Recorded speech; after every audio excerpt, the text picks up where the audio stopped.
오늘 우리 함께 보신 말씀은 히브리서 7장 1절로 7절 말씀까지입니다.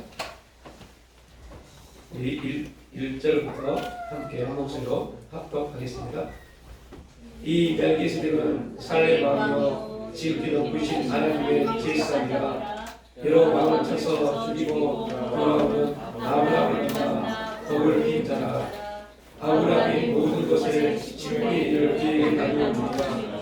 그 이름을 해석하면 먼저는 의의 왕이요 그 다음은 살렘 왕이니 곧 평강의 왕이요 아버지도 없고 어머니도 없고 족보도 없고 시작할도 없고 생명의 끝도 없어 하나님의 아들과 닮아서 항상 제사장으로 있느니라. 이 사람이 얼마나 큰가를 생각하라. 조상 아브라함도 너를 준 10분의 1을 그에게 주었느니라.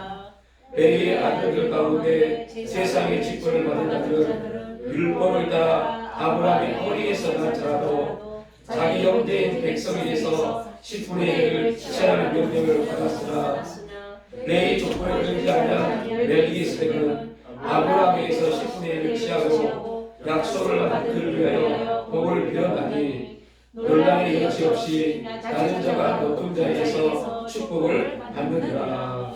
아멘. 멜기세덱으로 오신 예수님 주제로 말씀을 나누겠습니다. 우리는 보통 상대적 개념으로 사람을 평가합니다. 나와 비슷한 위치에 있는 사람을 보고 그 사람은 어떠한데 나는 어떠하다라는 그런 평가의 기준을 상대성적인 부분에서 평가를 하고 그렇게 사람을 평가하는 기준을 삼죠. 분명한 것은 그렇게 상대를 통해서 우리를 비교 대상으로 삼았을 때 그걸 통해서 그 사람을 평가하고 그 사람을 설명하는데 굉장히 도움이 되는 그런 주제가 될 수 있습니다. 그럼에도 불구하고 어떠한 경우에는 상대의 평가를 통해서 많은 사람의 상처를 받고 그것 때문에 시험이 드는 경우도 굉장히 많이 있죠. 우리가 어떤 정치인을 세종대왕과 비교할 때 그 사람의 청렴과 애국심을 강조합니다. 또 이순신 장관과 비교할 때는 통찰력과 리더십을 상기시키는 반면에 우리가 잘 알고 있는 이완용 같은 사람들을 평가할 때는 오랫동안 반역적인 사람의 비명서로 남아 있습니다. 비교한다는 말은 그 몇 마디를 통해서 많은 것을 이야기할 수 있죠. 오늘 특히 히브리서는 이 대조적 관점을 가지고 계속해서 예수 그리스도와 구약의 선지자들을 비교를 합니다.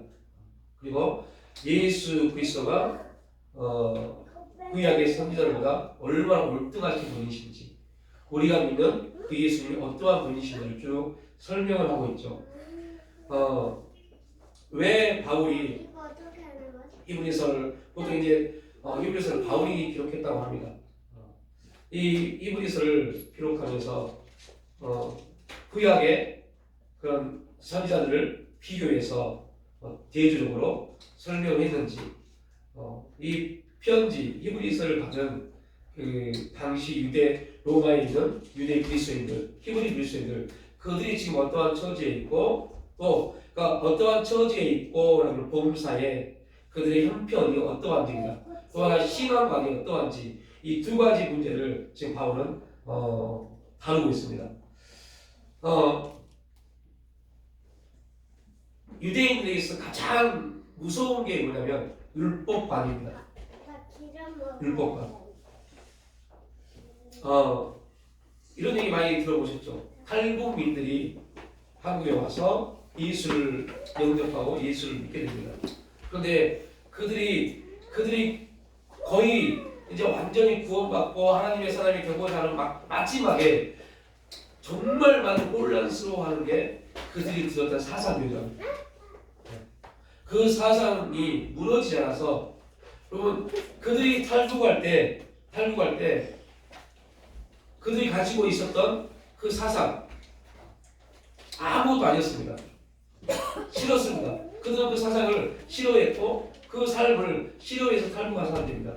그런데 한국에 와서 복음을 듣고 예수를 온전히 고백하는 그 시점에 딱 가면 그들이 어렸을 때 들었던 사상이 싸움을 한답니다. 그래서 예수를 온전히 넘겨가지고 못하는 사람도 굉장히 많다고 그래요. 그럼 이게 우리가 생각하면 말도 안 되는 거예요. 그죠? 또 실례로 여러분들 하나님의 교회가 신천 이단에 빠진 사람들 보십시오. 우리가 생각하기에는 말도 안 되는 짓거리입니다. 왜 그 귀신이 짓입니까? 짓거리입니다. 그런데 그들이 왜 복음을 듣고도 바뀌지 않을까요? 그들의 생각이 그 사상에 매웠기 때문입니다. 그만큼 우리의 생각은요, 그만큼 무섭습니다. 우리가 무엇을 듣고 어떠한 생각의 과정을 갖냐에 따라서요, 인생이 완전히 바뀌어버리니까요. 히브리 그리스도도 마찬가지였습니다. 그들이 가지고 있는 신앙관 중에 하나가 율법관. 율법에 의해서 그들은 레위의 후손인 그 제사장을 통해서 죄의 사함을 받아야 돼요. 근데 그들은 지금 로마에 있기 때문에 또 로마가 강력하게 지금 히브리인들을 억압하고 핍박하고 그들을 잡아서 죽이는 그러한 환경 가운데 있었기 때문에 또한 그들이 로마에서 예루살렘까지 갈 수 있을 만큼의 경비, 물질이 없었어요. 그러니까 이들은 항상 마음에 뭐가 있겠어요? 나는 과연 구원받은 사람인가? 이거에 대한 질문이 있었습니다. 내가 지금 예수를 믿고 하나님을 섬긴다고 하는데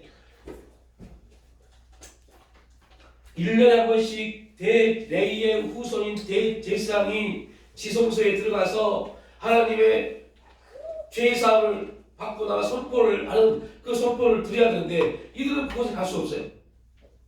그래서 항상 그들의 마음에는 나는 정말 죄사함 받고 구원받은 사람이가 하나님의 용서를 받은 사람이라는 율법관이 그들을 지배하고 있었어요.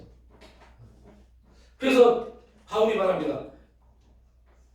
5장 6장에서 내가 너희들에게는 멜기세덱을 설명해야 되는데 너희들이 그 율법까지 쫙 외워서 멜기세덱을 설명하니 아직도 어린아이의 모습으로 있어서 아직도 너희들이 레위의 후손을 통해서 죄사함을 받아야 한다는 그 잘못된 사상 때문에 내가 지금 너무 답답하다. 언제 간단한 신문을 먹어서 예수님이 어떠한 분인 것을 너희가 알겠느냐 이 말씀을 하신 겁니다. 죄송한 말이지만 지금의 시대의 기독교들도 복음에 대해서 아무것도 모르기 때문에 안타까워서 이러한 문제에 놓일 수 있습니다. 복음을 모르면 내가 지금 하나님 앞에 어떠한 존재이고 하나님 나에게 어떠한 존재인지를 가만히 모릅니다. 이거는요 우리가 신앙의 생활의 편에서 기도하고 예비드리고 이것과 무관합니다. 여러분 다시 말하면 복음을 전혀 몰라도 말씀을 전혀 몰라도 기도할 수 있고 예배드릴 수 있고 봉사하고 섬길 수 있어요. 그러나 결론적으로 이거는요 율법입니다. 결국 행위를 통해서 뭔가를 얻으려고 하는 율법적 모습입니다. 반드시 말씀이 하나님의 성령을 통해서 우리에게 새 힘을 주고 그 힘을 통해서 예배드리고 기도하고 봉사하고 섬기는 자리에 나가야 돼요. 그것만이 열매를 맺습니다.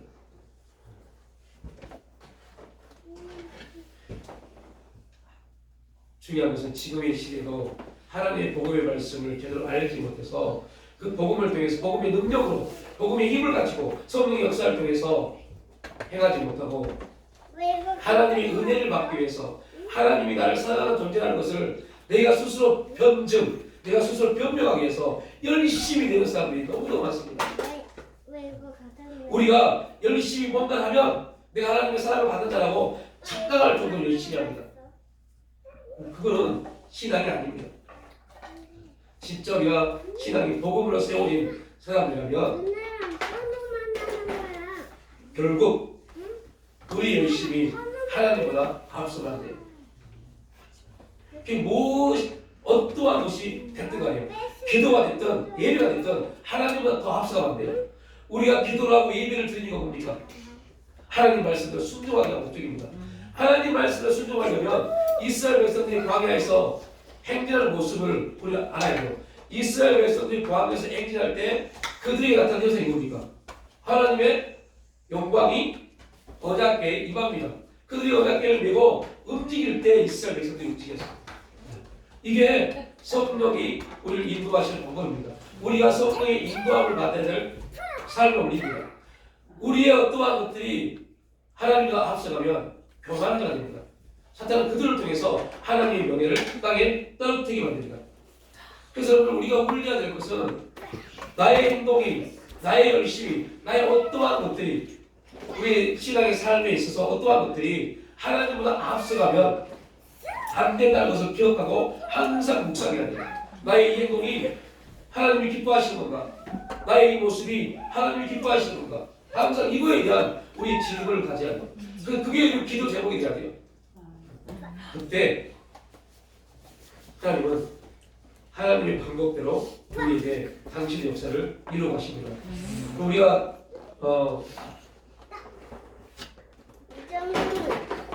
내가 가야 돼. 하나님의 일하심과 하나님의 역사하심과 하나님 우리의 삶 가운데 운영하셔서 함께 하시고자 하는 그 원리를 제대로 우리가 이해만 한다면, 말씀을 통해서 제대로 이해만 한다면, 여러분 우리 절대 하나님의 그 영광의 자리에 우리가 올라가지 않습니다.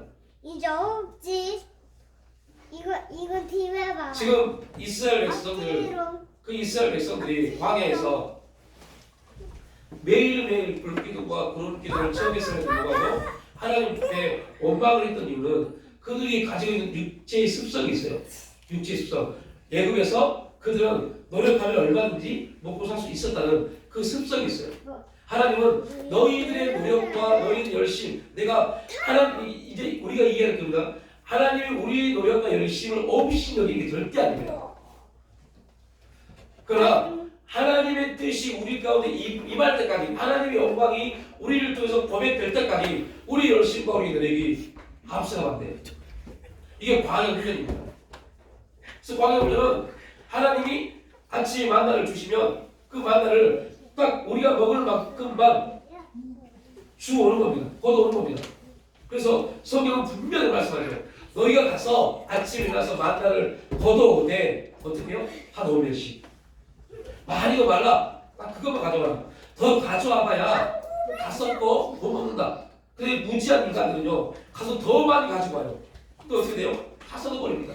이제 하지 마. 그러니까 이러한 부분들을 하나님 우리에게 말씀하신 이유가 있어요. 너희들이 어떠한 것도 나보다 앞서가면 그걸 다 썩고 없을 거야. 열매가 되지 못합니다. 썩고 없어버립니다. 근데 그 썩고 없어질 그것을 우리가 먹으면 돼요. 조금 더 가지면 어떨까? 조금 더 많이 얻으면 어떨까? 근데 그거는 언제요? 가나안 땅에서. 가나안 땅에서. 가나안에 들어가면 너희들이 뿌린 만큼이 아니죠. 정확히는 너희가 씨를 뿌리면 최소 30배, 60배, 100배로 내가 채워줄게. 이런 가나안에서 이루어진 일입니다. 반드시 하나님은 그 역사를 이루어 가십니다. 그런데 중요한 것은 그 일이 우리에게 실제, 영적 실제가 되기까지 여러분 요셉이 꿈을 꿨습니다. 요셉이 꿈을 꾸고 형들에게 말하고 아버지에게 말합니다. 그때 형들은 그걸 시기했어요. 하나님이 그 형들에게 시기를 준 거죠. 그래서 결국 요셉을 팔려가게 합니다.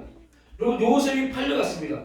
하나님은 요셉에게 꿈을 줬어요. 너는 반드시 그 꿈대로 모든 백성이 너에게 전할 것이고 너는 그 전을 받고 영광의 자리에 설 것이다. 그들은 과정을 보십시오. 노예로 팔려갔어요. 열심히 했어요. 하나님 형통함이 요셉과 함께 했어요. 그 중요한 것은 그것도 무의미하게 끝나버립니다. 다시 노예보다 더 불쌍한 지하 감옥에 갇히게 됩니다. 그때까지 누가 요셉이 쫓기게 될 줄 알고 누가 알겠어요? 만약에 요셉이 쫓기게 되면 안 하면 포디바의 아내가 그렇게 요셉을 모함했을까요? 요셉이 쫓기게 되면 안 하면 형들이 요셉을 팔았을까요? 아무도 몰랐습니다. 심지어 요셉도 몰랐어요. 그 요셉이 감옥에서 술 같은 가는장인데 당신이 복권되면 제발 나를 좀 기억해달라. 나는 히브리인이고 여기 팔려갔다. 이렇게 자기 복권을 좀 해달라고 말합니다. 요셉도 몰랐어요. 그럼 이걸 우리가 뭘 말합니까? 하나님 우리에게 메시지 주고 꿈을 줄 때는 우리도 모릅니다. 우리가 어떻게 될지 어떠한 사람이 되고 어떠한 자리에서 우리도 모릅니다. 그래서 여러분들 우리가 믿음으로 하나님의 소망을 바라고 하나님의 역사를 바라볼 때 우리의 삶 속에서 솔직히 요셉이 총리가 되기까지 요셉에게 된 게 뭐가 있습니까? 고통이었죠. 형들에게 여러분 가족에게 팔려오셨습니다. 팔려갔어요. 정말 최선을 다해서 그 보디발 장군의 집을 부흥시켰음에도 불구하고 그렇게 열심히 부흥시켰음에도 불구하고 요셉은 무함으로 지하 감옥에 갇히고 있어요. 그 환경을 쭉 볼 때 아직 요셉이 총리가 되었다는 것을 우리가 알지 못했다고 생각해 봅시다. 그것만 딱 우리가 읽었어요. 그때 얼마나 허망하고 얼마나 안타깝습니까? 아니 요셉 어떻게 될까? 어떻게 될까? 얼마나 한편은 기대가 됩니다. 한편으로는 과연 요셉은 저 감옥에서 나올 수 있을까? 그럼 요셉이 꾸었던 꿈은 뭘까? 라는 수많은 질문이 우리 가운데 들 겁니다. 그 모든 질문의 답은 딱 한 가지입니다. 하나님의 섭리요. 우리 인생의 모든 답은 우리가 아닙니다. 심지어 내가 읽고 있는 말씀도 아닙니다. 그리고 이 말씀이 하나님의 내 말로 들리지 않으면 이 말씀은 그냥 말씀으로 끝나요. 중요한 것은 우리의 모든 삶의 그 해답은 오직 예수 그리스도 그분 안에 있습니다. 그래서 우리가 말씀을 통해서 계속 말씀을 읽고 선포할 때마다 그 안에서 누가 보여줘야 돼요? 예수님이 보여줘야 돼요. 그러면 이 말씀 우리에게 엄청난 우리 인생을 바꿔버리는 그 일들이 이루어집니다. 그래서 오늘 요셉이 결국은 거기에서 시간이 지나서 요셉이 낙심하고 있을 때 바로가 꿈을 꾸게 합니다. 여급이 어떠한 사람들도 바로의 꿈을 해석하지 못합니다. 그때 수마트 사람장이 저 포디발 장군의 집 지하에 히브리인 종이 있지. 그 종의 지혜면 우리 왕의 꿈을 해석할 수 있겠구나. 여기서 또 한 가지. 지금은 나에게 아무런 유익도 되지 않을 것 같지만 하나님 우리에게 만나는 사람들 그 사람 한 사람 한 사람을 기도할 수 있고 축복합니다. 그가 우리가 어떠한 만남의 역사가 될지 누구도 모릅니다. 하나님이 세상은 한 번 얻기 시키는데 더 말도 안 되는 전생에서 몇천 번이요? 5천 번인가요? 2년 있다고 해요. 이 말도 안 되는 소리 마요. 그만큼 인연 만남에 대한 걸 소중히 여깁니다. 그런데 여러분 그리스도 예수 안에서 하나님의 섭리 안에서 만나면 어떨까요? 우리가 우리 인생을 하나님의 섭리 안에서 하나님 죽고 안에 있다고 우리가 믿는다면 오늘 나와 만나서 한마디 거지한 그가 우연히 그런 일이 있었을까요? 아닙니다. 하나님의 분명한 뜻이 있고 목적이 있기 때문에 그와 내가 말을 섞게 하는 겁니다. 여러분 섞었다는 말이 무슨 말이에요? 여러분 섞었다는 것은요 통했다는 겁니다. 말이 통하지 않으면 말을 섞지 않습니다. 여러분 친구를 만나도요 친구를 만나도 그와 내가 말이 통하지 않으면 안 통하면 그냥 그렇구나 끝내버려요. 그러나 말이 통한 친구를 만나면요 별소리를 다 끄집어냅니다. 이게 통했다는 겁니다. 말을 했다. 이 사람은 내가 말을 했다는 말은 하나님의 엄청난 의미가 있는 겁니다. 그러면 진짜 우리 기도의 은혜를 받은 사람은 그 사람을 다 적어놓습니다. 그럼 기도합니다. 하나님 오늘 만나게 하셔서 그와 이런 표정이 있고 이런 얘기를 했습니다. 분명히 지금은 모릅니다. 지금 이 사람을 내가 왜 만났는지 왜 오늘 이 사람 만나서 얘기했는지 나는 모릅니다. 그러나 결국 하나님 섭리 안에서 나의 동역자 하나님이 세울 걸 믿습니다. 그러면 어떻게 우리 이렇게 우리 시간을 허비하면 돼요. 그래서 만나는 사람들 다 여러분 기도 제목으로 올려놓으십시오. 그래서 기도하십시오. 하나님 어떻게 우리 인생을 바꿀지 모릅니다. 그 과정 속에서 요셉이 왜 술밭에 나람장이 벗고는데 나를 알아주지 않지? 나를 왜 나를 찾아오지 않지? 라고 우리 할 수 있어요. 어렵게 만남을 갖고 이런 일을 하고 기도했음에도 불구하고 왜 내가 아무런 일이 없지? 우리 할 수 있어요. 그럼에도 불구하고 하나님의 시간은 계속적으로 우리의 인생 가운데 흘러가고 있다는 겁니다. 하나님의 역사는 계속 우리와 함께 동행하고 있습니다. 하나님의 역사를 계속 우리 삶 가운데 운행하고 계십니다. 그 사건을 우리가 믿는다면 여러분, 그래서 하나님의 역사를 믿고 기도하십시오. 이 설명을 지금 예수님이 히브리 그리스도에 한 겁니다. 야, 멜기세덱이 누구냐면 멜기세덱은 너희 조상 아브라함이 전쟁에 승리하고 돌아올 때 그때 아브라함이 아브라함의 축복을 준 그러한 존재이다. 그리고 아브라함은 그 멜기세덱의 10분의 1을 드렸던 그러한 존재이다. 근데 그 멜기세덱은 부모가 없다. 그 창세기 이후로 족보도 없다. 너희들이 믿는 그 예수님이 그 멜기세덱의 반차로 이 땅에 오셨다. 여러분, 혹시 이 말씀 이해가 되십니까? 우리는 죄송한 말이지만 기독교인이기 때문에 그냥 믿습니다. 그런데 여러분들, 이 말씀이 그 당시 히브리 그리스도에게 얼마큼 이게 와닿았을까요? 이게 믿어졌을까요? 그리고 심지어 말합니다. 예수님은 그 멜기세덱의 반차로 오셨다. 그런데 여러분, 무엇을 의미합니까?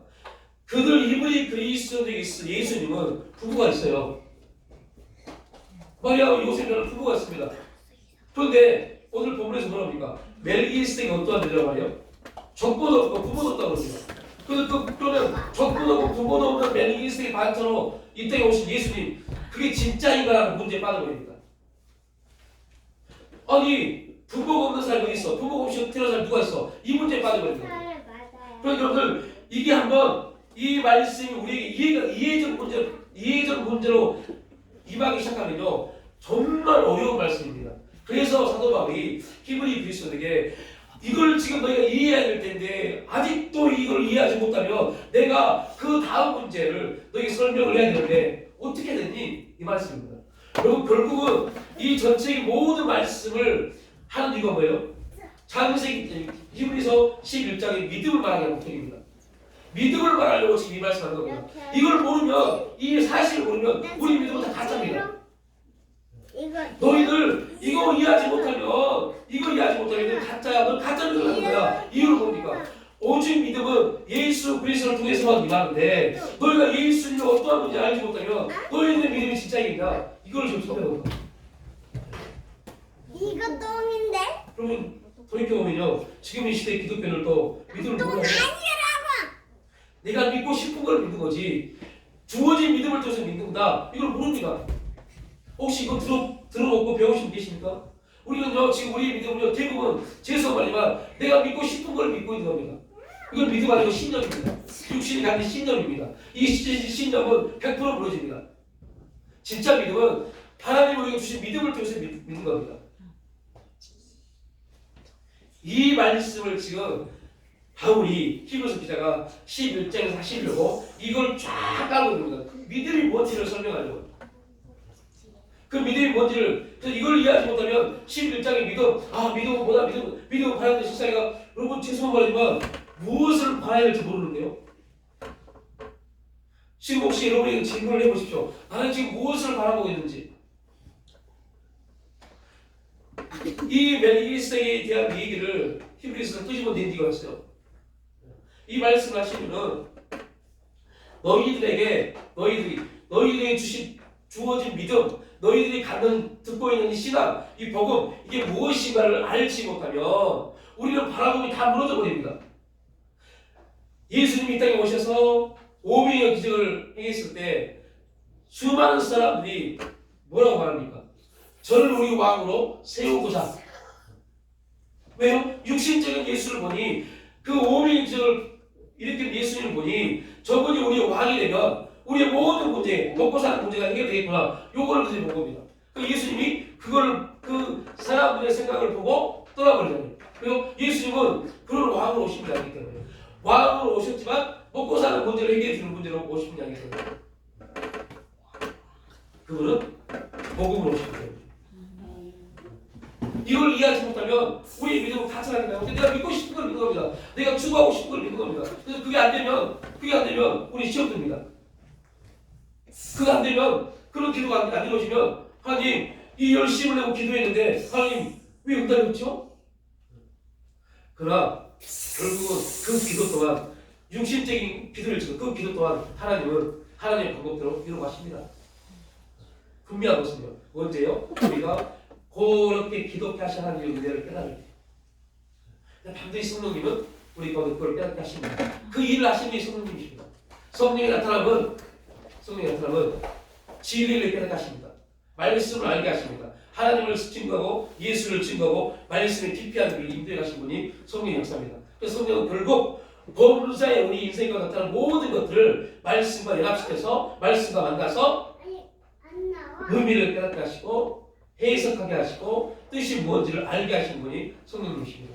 이 은혜가 우리 가운데 축복합니다. 그래서 성령이 나타나면 은사를 나타나고 능력을 나타내는 것입니다. 하나님이 어떠한 분이시고 예수님이 어떠한 분이시고 말씀이 나를 통해서 무엇을 이루기를 원하시고 그 말씀 역사가 나를 통해서 어떠한 뜻을 가지고 있고 이 환경을 통해서 이 사건을 통해서 내 인생의 범사를 통해서 하나님이 뜻하시는 뭔가를 깨닫게 하시는 분이 성령님이십니다. 그래서 진리 영이요 하나님 영이요 그리스도 영이요 말씀 영이요 보혜사십니다. 계속 우리를 표현하십니다. 우리가 죄 가운데 넘어지고 실수하고 예수도 우리가 그것 때문에 범인하고 갈등할 때 성령님은 표현하십니다. 걱정하지 마. 네 안에는 예수의 피가 있어. 여러분 이게 우리가 우리의 머릿속에 있어서 생각하는 것도 있지만 그걸 누가요? 성령께서 생각나게 해서 선포하십니다. 그래서 여러분들 나는 성령의 사람인가? 성령 충만한 사람인가? 어떻게 할 수 있어요? 내가 어떠한 문제에 매워서 그 문제 때문에 범인하고 갈등했을 때 그때 예수 그리스도의 은혜가 생각나고 하나님의 생각나면 지금 그걸 누가 하시다고요? 성령께서. 그래서 베드로가 예수님이 야 세상 사람이 나를 누구라고 하냐 다 말합니다. 그때 예수님이 너는 나를 누구라 하냐 베드로가 주는 그리스도시요 살아계신 하나님의 아들입니다 말합니다. 그때 예수님이 베드로의 말에 이렇게 말합니다. 이것은 네가 하는 게 아니야. 혈과 육으로 알게 된 게 아니야. 네 안에 계신 거예요. 하나님이 알게 하시면. 여러분들 꼭 기억하십시오. 우리 안에 우리가 뭔가를 고백하고 하는 모든 것들은 우리가 똑똑해서 우리가 기억력이 좋아서 하는 게 아닙니다. 하나님의 성령께서 기억나게 하신 겁니다. 이걸 지금 우리 히브리 그리스도인이 말합니다. 야, 너희들 다시는 그런 율법에 매워서 7월 12일 날 대제사장이 저 지성소에 가서 하나님 영광을 받고 너희들 모든 죄를 사했다 그 말을 듣고 와서 하나님 우리 죄를 사했습니다 이런 제사 너희들이 필요 없어. 이미 너희들은 이미 예수 그리스도에서 너희 모든 죄를 사함받았어. 그걸 어떻게 설명해요? 너희는 조상 아브라함이 멜기세덱에게 축복을 받을 때 이미 아브라함은 하나님께 뭐 하는 사람이에요? 언약을 받은 사람입니다. 하나님께 언약을 받은 그가 누구에게도 축복을 받을 필요가 없어요. 그럼 하나님의 어떠한 존재에게 축복을 받을 필요 없어요. 하나님께 언약을 받은 사람이기 때문에. 여러분 꼭 기억하십시오. 우리도 마찬가지입니다. 우리도 이미 하나님께 언약을 받은 줄 믿으시기 바랍니다. 예수 그리스도의 거룩한 역사가 우리까지 있는지 믿으시기 바랍니다. 그렇다면 굳이 능력 있는 사람을 쫓아가서 안수받지 마십시오. 축복받으려고 하지 마십시오. 왜요? 이미 우리에게는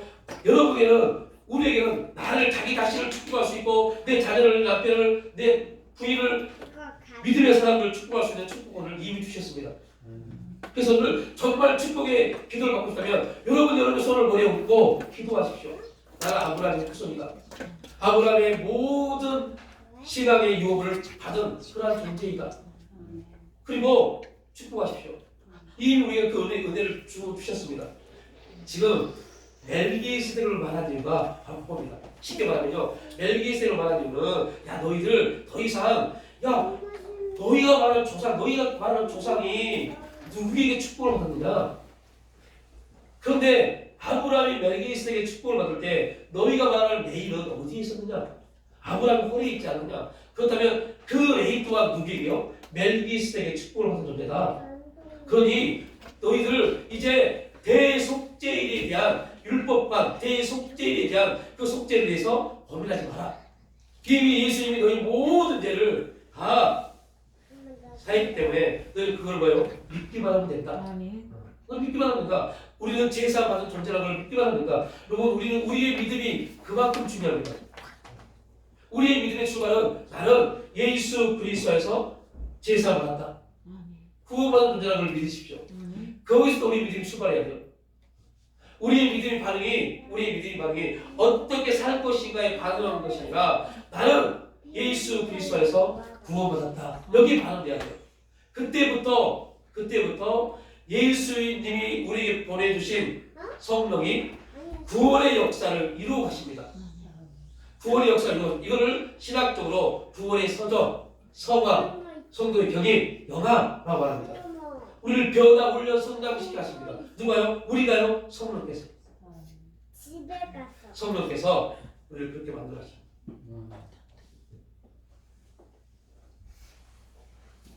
여러분, 저는 엉뚱한 얘기 같지만 프로야구 선수가 있어요. 저 부산의 롯데 대원치라는 프로야구 선수, 뭐 유망주에서 한동이라는 선수가 있어요. 그 선수가 이번에 자기 돈 사비를 위해서 되게 우리나라 되게 잘하는 야구 선수가 있었어요. 지금 그가 불리한 그런 어떤 불미한 일로 야구를 그만두고 코칭을 합니다. 그 강종호라는 사람에게 그 선수 예전 선수에게 타격 훈련을 받으려고요 돈을 지불하고 갔어요. 프로야구 선수인데 왜요? 그 사람에게 코칭을 받으면 바뀌어버립니다. 그걸 알게 됐어요. 그래서 더 큰 선수, 더 멋진 선수가 되기 위해서 사비를 들여서 그 강종호라는 사람에 있어서 코칭을 받으려고 갔어요. 그래서 이러한 스포츠가 이런 글을 썼어요. 과연 그 한동희 선수는 강정호의 코칭을 받고 성공할 수 있을까? 이게 그 신문의 기사의 내용입니다. 제가 뭘 말씀을 드리려고 하냐면 프로 선수라면요 어느 정도 위치에 간 사람입니다. 자기의 노력과 열심을 해서 어느 정도 위치에 간 사람들이 프로 선수가 됩니다. 그러한 선수도 또 누군가의 코칭을 통해서 멘토를 통해서 변화되어서 갑니다. 우리 신앙은 어떨까요? 우리 신앙은 마찬가지입니다. 우리 신앙은 더 많은 변화의 과정이 있어야 돼요. 근데 우리를 가장 잘 코칭하시는 분이 누굽니까? 어떠한 목사도 아닙니다. 어떠한 사람도 아닙니다. 누구예요? 성령님이십니다. 하나님의 성령께서 가장 합당히 우리를 코칭하십니다. 깨닫게 하시고 알게 하시고 보게 하시고 하나님의 뜻을 알게 하심으로 그 뜻 가운데 살아가도록 역사에 가십니다. 그럼 멜기세덱은요 창세기 14장에 짤막하게 등장합니다.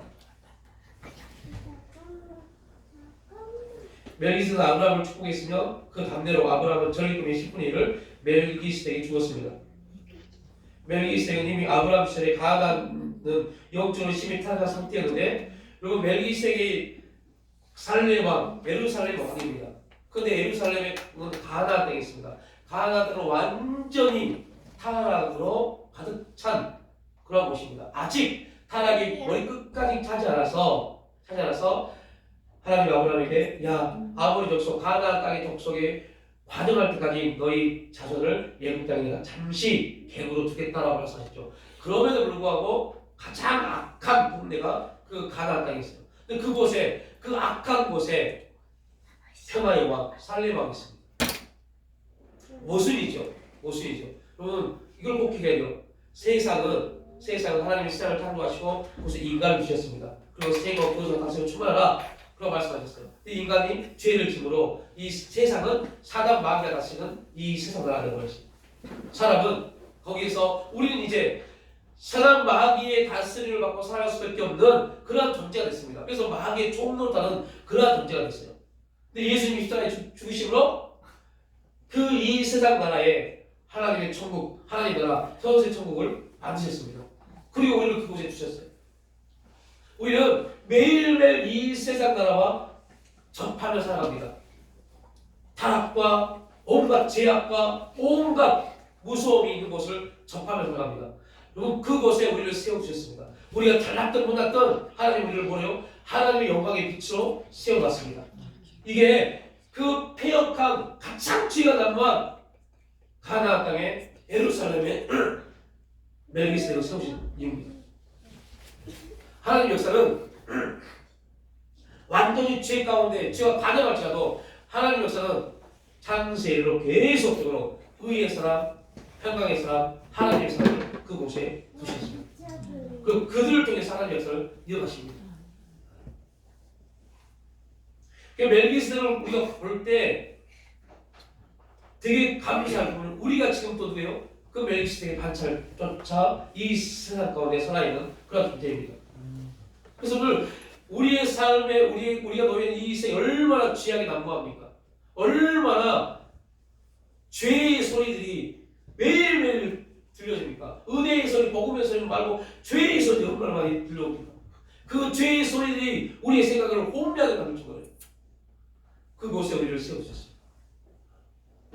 우리가 볼 때 믿음이 얼마나 좋게 보이는지 모르겠지만 하나님은 이렇게 말합니다. 나의 사랑, 나의 어여쁜 자다. 내가 택한 자다. 내가 너를 알았도다. 라고 말씀하십니다. 우리가 고민해야 될 부분입니다. 하나님, 저는 저에게 주어진 삶 속에서 하나님 실수하고 실패하고 넘어짐을 통해서 나를 정지하고 나를 어떠한 또 교회 안에 또 어떠한 사람들에 비교해서 나는 그런 존재도 되지 못하고 야, 저 사람 참 믿음 있는 사람 같은데 나는 그런 믿음의 사람 되지 못한 것 같고 나를 그렇게 스스로 억압한 사람이 있습니다. 그런데 하나님은 나를 그렇게 보지 않으십니다. 내가 넘어지고 실수하고 비록 하나님의 뜻 가운데 있지 못한다고 느끼고 있을 때에도 하나님은 나의 사람, 나의 어여쁜 자야 라고 말씀하시고 내가 죄악 가운데 그 가운데 나는 써 있다고 생각하는데 하나님은 죄악 가운데 나를 하나님 빛으로 세워주시거든요. 이게 우리의 믿음의 고백이야. 이런 고백이 없으면요 항상 우리는 그럽니다. 내가 또 죄악 가운데 있었네. 내가 또 이랬는데 또 내 행위를 가지고 나를 판단하기 시작합니다. 이게 율법입니다. 그러니까 여러분들 히브리 그리스도인들이 이런 문제에 얼마나 많이 외롭겠어요. 그들이 먹고 살기 위해서 로마의 박해와 그 로마의 엄청난 억압 속에서 먹고 살기 위해서 얼마나 많은 우리가 말하는 타협적인 그러한 일들이 있었겠어요. 그것 때문에 얼마나 많이 또 고통받았겠어요. 얼마나 많이 고민했겠어요. 생활의 편에서는 이런 삶을 살아야 되고 신앙의 편에서 또 일해야 되는데 이거에 대한 갈등이 얼마나 많았겠어요. 그런데 멜기세덱을 통해서 말씀합니다. 야, 그렇게 제약이 난무한 것이 있어. 하나님이 우리를 멜기세덱을 세웠다. 그 말은 무슨 말이냐? 멜기세덱이 능력이 있고 어떠한 힘이 있고 멜기세덱이 신앙이 엄청나게 좋아서가 아니라 하나님이 세웠다는 겁니다. 아브라함이 믿음이 좋고 아브라함이 능력이 많고 아브라함이 똑똑하고 가진 게 많아서 하나님이 쓰신 게 아니라 그냥 하나님이 아브라함을 택하신 겁니다. 우리도 마찬가지입니다. 우리가 뭐 잘하는 게 뭐가 있습니까? 잘할 수 있는 게 뭐가 있습니까? 그런데 중요한 것은 하나님이 우리를 택하신 겁니다. 이제 우리의 고백은 하나님이 나를 택하셨다면 이제부터 하나님이 나를 어떻게 만들어 갈 것이냐에 대해서 기대하십시오. 그게 우리의 기도가 돼야 돼요. 하나님 나를 어떻게 만들어 가실까? 그게 우리 기대가 되고 우리 믿음이 돼야 돼요. 그래서 믿음은 보이지 않는 것들이 실상입니다. 보이지 않는 하나님 어떻게 나를 만들어 가실 것인가 아무도 모릅니다. 어떻게 만들어 가실지 아무도 모릅니다. 그런데 하나님은 결국 우리를 상대하실 것이고 복을 주셔서 큰 민족을 이루는 역사, 거기에 근원이 되는 역사로 만들어 가실 겁니다. 이게 창세기 12장에 아브라함이 주신 축복인가요? 그런데 우리는 아직 모릅니다. 그게 뭔지를. 그래서 중요한 게 이겁니다. 아직 모릅니다. 아직 모르기 때문에 우리가 그것을 두려워할 수 있고 염려할 수 있어요. 그런데 여기에서 우리가 믿음이 좌우됩니다. 우리의 믿음은 그거에 대한 실상을 지금 여기서 고백하는 겁니다. 하나님 우리가 반드시 복주며 번성케 하신다는 그 약속의 말씀을 주셨고 아브라함의 후손으로 유업을 누릴 복을 말씀을 주셨기 때문에 우리의 믿음은 거기서 반응해야 돼요. 내 인생이 어떻게 될 것인가가 반응할 것이 아니라 하나님이 어떻게 내 인생을 만들어갈 것인가에 대해서 우리의 믿음이 반응해야 돼요. 이게 믿음의 사람입니다. 신념의 사람은 어떻게 하면 이 문제를 타개해 볼까에 대한 문제에 빠져버립니다. 그래서 내 계획을 가지고 내 방법을 찾으려고 합니다. 그럼 그거는 결국 어떤 방법이 좋은 효과가 나왔을지라도 우리가 아무런 열매가 없습니다. 그래서 멜기세덱을 말씀하신 이유는 이 이후로 멜기세덱은 한 번도 나오지 않습니다. 근데 이 부분이 왜 중요하냐면 아브라함이 너희들에게 어떠한 존재이냐를 말씀합니다. 여러분 히브리 그리스도인에게 아브라함이 어떤 존재입니까? 어느 우리에게 아브라함이 어떤 존재입니까? 아브라함은 하나님의 언약을 받은 존재이고 하나님의 택하심을 받은 존재입니다. 그리고 아브라함의 예수 그리스도를 통해서 거듭난 모든 사람들은 아브라함의 후손입니다. 그래서 그 아브라함이 어떠한 존재, 어떠한 사람이었는지, 그가 어떠했는지를 지금 설명하기 위해서 멜기세덱을 데리고 옵니다. 그러니까 다시 말하면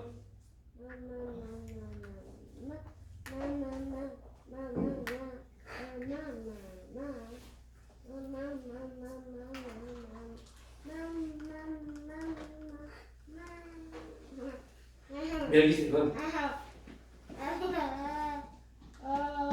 너희들에게 아브라함의 축복을 했던 것처럼 너희들에게 축복할 존재이고 예수님이 그 멜기세덱으로 이 땅에 오셨다. 그래서 예수를 믿는 너희들은 이미 하나님의 축복을 다 이미 받은 존재이고 아브라함의 후손임에도 불구하고 너희는 이제 그 하나님의 축복이 너희 가운데 완성될 것이다 라는 부분을 설명하고 있습니다. 그 주를 꼭 읽어보시죠.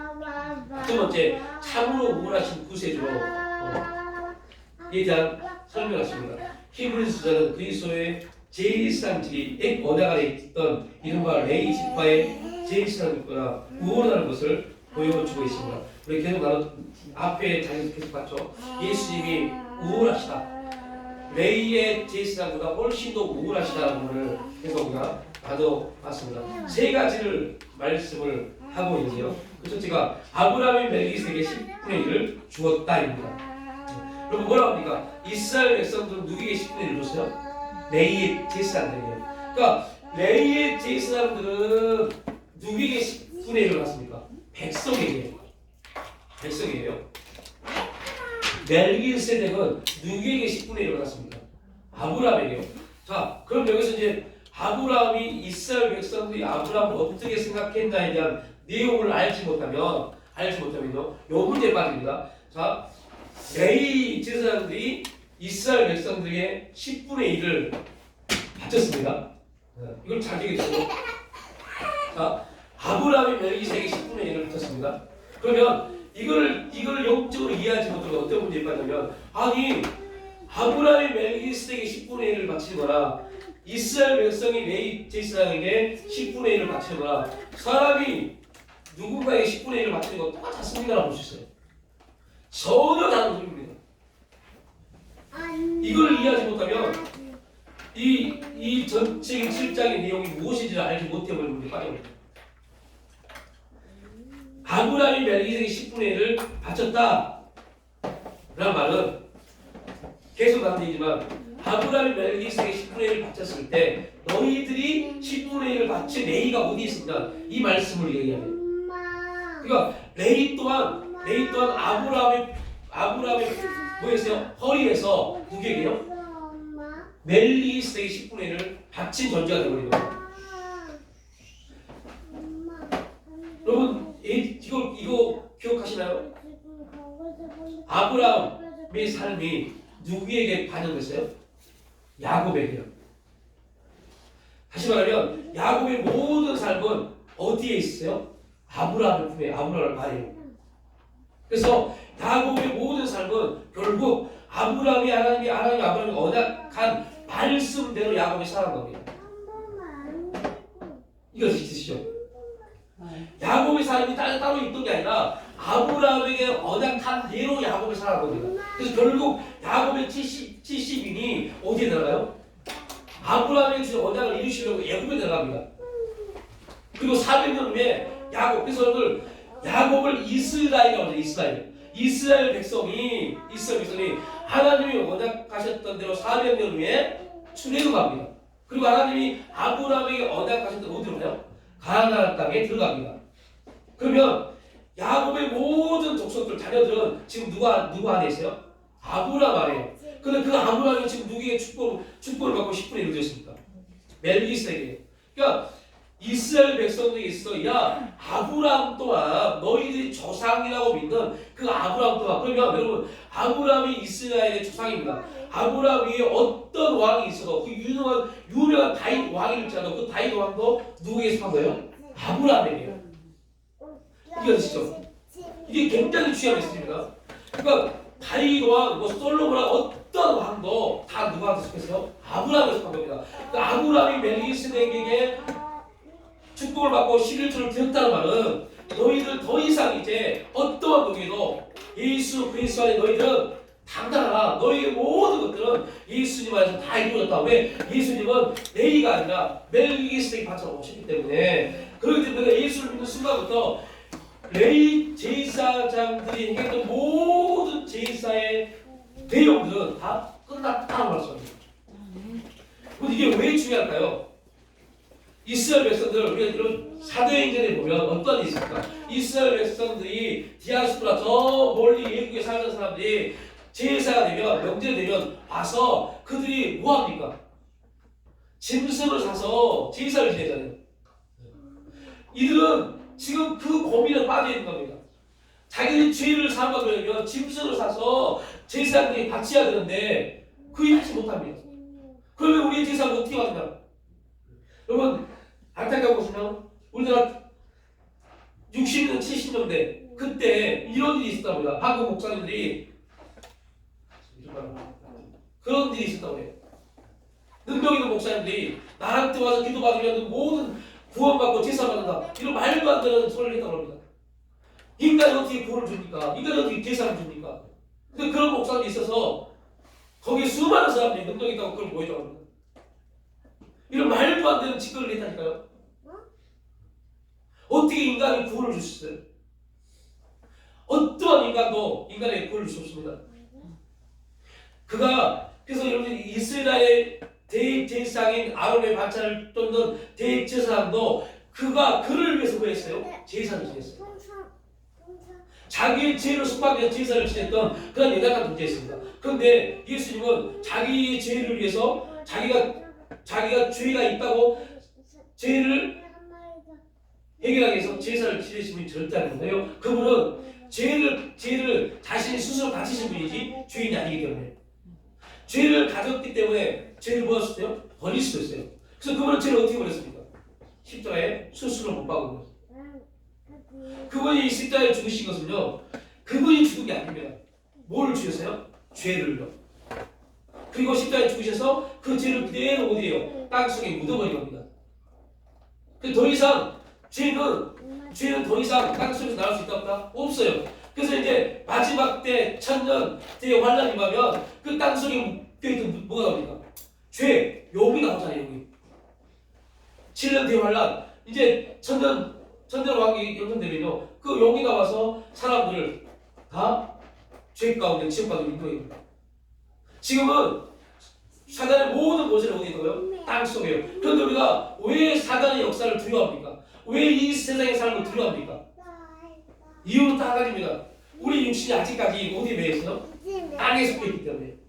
땅에 속해 있기 때문에 땅의 지배를 받고 있기 때문에. 그래서 계속적으로 우리가 은혜 안에 들어가야 될 이유는 은혜가 부어지면 부을수록 우리 육체는 땅에 속한 자가 아니라 어디에 속한 자가 돼요? 하늘에 속한 자가 변화를 받습니다.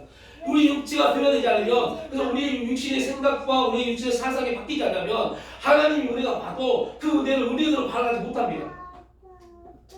그래서 하나님 성령께서 계속적으로 환경, 사건, 문제를 통해서 우리의 우리의 삶을 다 깨뜨리십니다. 어떻게요? 우리의 생각을 깨뜨리십니다. 네 인생의 네 목표대로 네 계획대로 한번 해봐라. 되는가? 깨뜨리십니다. 네가 그런 계획을 짜봐라. 그 계획도 되는지 안 된다는 계속해서 설명해 주신 겁니다. 그럼에도 불구하고 우리 인간들 무지해서 계속 우리의 방법대로, 우리의 생각대로 오늘 이루려고 합니다. 하나님은 또 그걸 깨뜨리십니다.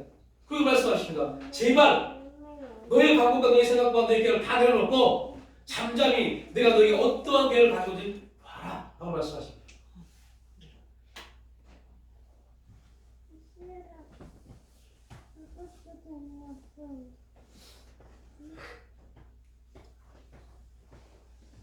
이스라엘 백성들이, 히브리 백성들이 그 땅 속에서 그들이 살았을 때 얼마나 고통스럽겠어요. 그들이 300년 후에, 아니 200년 후에, 아니 60년 후에 로마가 기독교를 바뀔 줄 알았을까요? 몰랐습니다. 그런데 결국 그들의 자녀들을 통해서요. 그러면 말씀을 마무리하겠습니다. 수요일날 저희 수요일에 유튜브를 보고 어떤 목사님이 연락이 왔어요. 김 목사님, 저 목사님 유튜브를 보고 하나 너무 이해가 안 돼서 전화를 줍니다. 기분 나세요? 기도하는 거. 우리 기도하다 땅에 떨어지지 않는다고 그러는데 목사님 그 소리를 듣다 보니 그런 기도하지 말라고 그러는데 그럼 우리 기도가 땅에 떨어진 겁니까? 우리가 주여 더 다음 걸 설명했는데 그 다음 걸 설명하다가 끝났대요. 그걸 들어봤어요. 이런 오해가 있을 수 있겠구나. 그럼 뭘 말씀드리냐면 이제 오늘 여기서 답이 나옵니다. 목사님 꼭 들으세요. 답이 나옵니다. 그 답이 뭐냐면 그들이 로마의 박해와 핍박을 받으면서 땅 속에서 카타콤을 만들어 그 속에서 살아냈어요. 그들이 325년 결국 니케아 공회를 통해서 로마가 기독교화 되는 걸 알았을까요? 몰랐습니다. 근데 그들은 신앙을 지켰어요. 신앙을 지키다 보니 로마가 그래서 꼭 기억하십시오. 똑같은 말입니다. 우리가 신앙을 지킬 때, 우리가 신앙을 지키고 있을 때, 믿음을 지키고 있을 때 세상은 더 문란해집니다. 더 문란해집니다. 이유가 뭘까요? 더 폐역해집니다. 더 지하 가운데 빠집니다. 우리 그걸 보고 되게 힘들어합니다.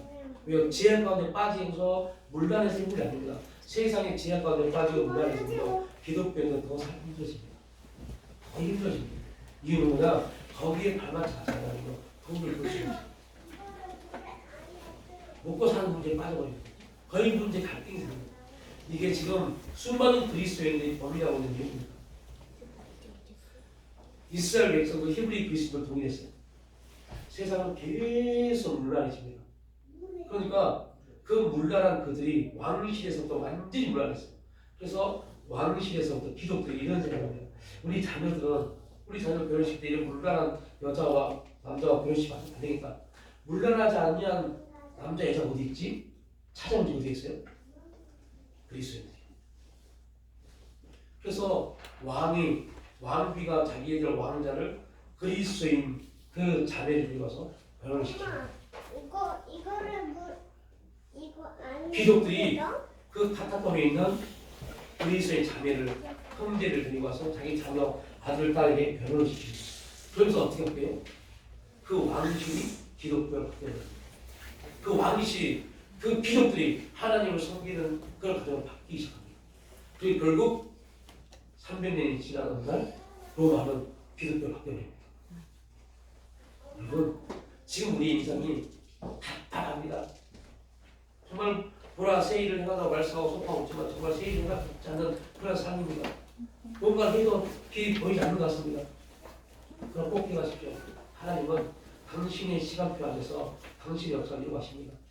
그래서 그 일을 반드시 우리 가운데 감증하게 하십니다. 이게 멜기세덱에 대한 얘기입니다. 너 율법 그걸 통해서 그 만든 게 아니야. 그걸 통해서 너희들이 어떻게 된 게 아니야. 오직 그 율법 또한 어디에 있어요? 아브라함의 거기에. 그래서 숙제를 한번 냈죠.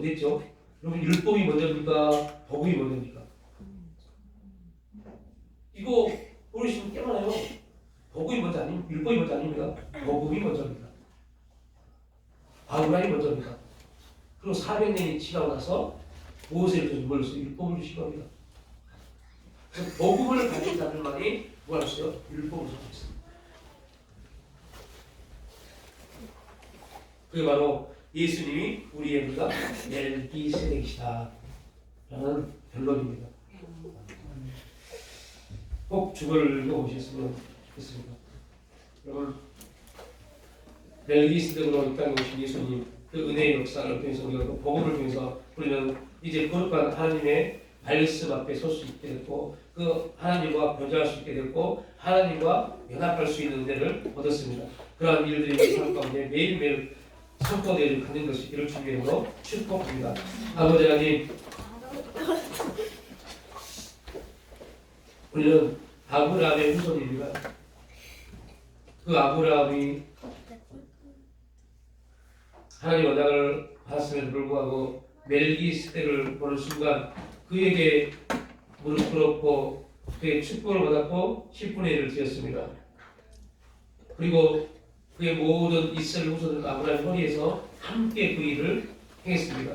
주여 우리 또한 이제 예수 그리스도 안에서 예수의 이름을 부를 때마다 우리는 하나님 앞에 경배하는 자가 되는 것이고 예수 이름을 부를 때마다 하나님의 빛 가운데 나아가는 그런 존재가 되었습니다. 아버지여 그런 거룩한 은혜의 역사 우리 삶 가운데 매일매일 풍성하게 감행되어지고 보배될 수 있는 삶이 될 수 있도록 축복하여 주시옵소서. 아버지 올 때 예수님의 이름으로 기도를 올려봅니다.